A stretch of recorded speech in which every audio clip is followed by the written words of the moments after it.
ಇವತ್ತು ಮುಂಜಾನೆ ನಾಷ್ಟಕ್ಕೆ ನಾ ಬಿಸಿ ಬಿಸಿ ಮಂಗಳೂರು ಬನ್ಸ್ ಮಾಡಿದ್ದೆ ನೋಡ್ರಿ. ಮಂಗಳೂರು ಬನ್ಸ್ ಮಾಡ್ಲಿಕ್ಕೆ ಕಾರಣ ಮನ್ಯಾಗ ಬಾಳಿಕಾಯಿ ಭಾಳ ಉಳ್ದಿವ್ರಿ. ಏನು ಮಾಡೋದಿಲ್ರಿ, ಒಂದು 3 ಬಾಳಿಕಾಯಿಗೆ ಚಂದ ಮ್ಯಾಶ್ ಮಾಡ್ಕೋಬೇಕ್ರಿ. ಅದ್ರೊಳಗೆ ಸ್ವಲ್ಪ ಜೀರಿಗೆ ಮತ್ತು ಸೋಡಾ ಉಪ್ಪು ಹಾಕಿ ಮೈದಾ ಹಿಟ್ಟು ಹಾಕಿ ಚಂದ ಹೊತ್ನಾಗ ಕಲಿಸ್ಕೋಬೇಕ್ರಿ. ಎಲ್ಲ ಕರೆಕ್ಟ್ ಮಿಕ್ಸ್ ಆಗಂಗೆ ಹಿಟ್ಟು ಚಂದ ಹದ ಬರಂಗೆ ಕಲಿಸ್ಕೋರಿ. ಇದು ಫುಲ್ ರಾತ್ರಿ ಹಾಗೆ ಇಡ್ಬೇಕ್ರಿ. ಮುಂಜಾನೆ ತೆದ್ದು ಮಾಡೋದಿರ್ತದ. ರಾತ್ರಿ ಎಲ್ಲ ಪೂರ್ತಿ ರೆಸ್ಟಿಗೆ ಇಡ್ರಿ. ಈಗ ಸ್ವಲ್ಪ ಶೇಂಗಾ, ಮೆಣಸಿನ್ಕಾಯಿ ಮತ್ತು ಬೆಳ್ಳುಳ್ಳಿ ಹಾಕಿ ಹೆಂಚ ಮೇಲೆ ಚಂದತ್ನಾಗ ಹುರ್ಕೋರಿ.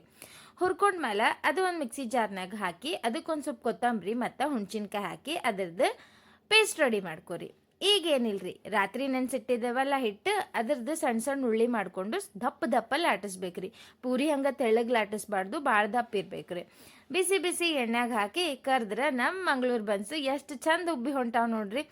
ಭಾರಿ ಟೇಸ್ಟ್ ಇರ್ತದ್ರಿ. ನೀವು ಮನ್ಯಾಗ ಟ್ರೈ ಮಾಡಿ ನೋಡ್ರಿ. ಹೆಂಗೆ ಬಿಸಿ ಬಿಸಿ ಮಂಗಳೂರು ಬನ್ಸ್ ರೆಡಿ ಆದವಲ್ರಿ. ಈಗ ಚಟ್ನಿಗೆ ಉದ್ದಿನ ಬೇಳೆ, ಸಾಸ್ವಿ, ಮೆಣಸಿನ್ಕಾಯಿ ಮತ್ತು ಕರಿಬೇವು ಹಾಕಿ ಬಗಾರ್ ಹಾಕೊಂಡಿನಿ ನೋಡ್ರಿ. ಬೇಕಾದಷ್ಟು ನೀರು ಹಾಕೋರಿ, ಉಪ್ಪು ಹಾಕೊಂಡು ಬಿಸಿ ಬಿಸಿ ಮಂಗಳೂರು ಬನ್ಸ್ ರೆಡಿ ಆಯಿತು. ನೀವು ಮನ್ಯಾಗ ಟ್ರೈ ಮಾಡಿ ಹೇಳ್ರಿ.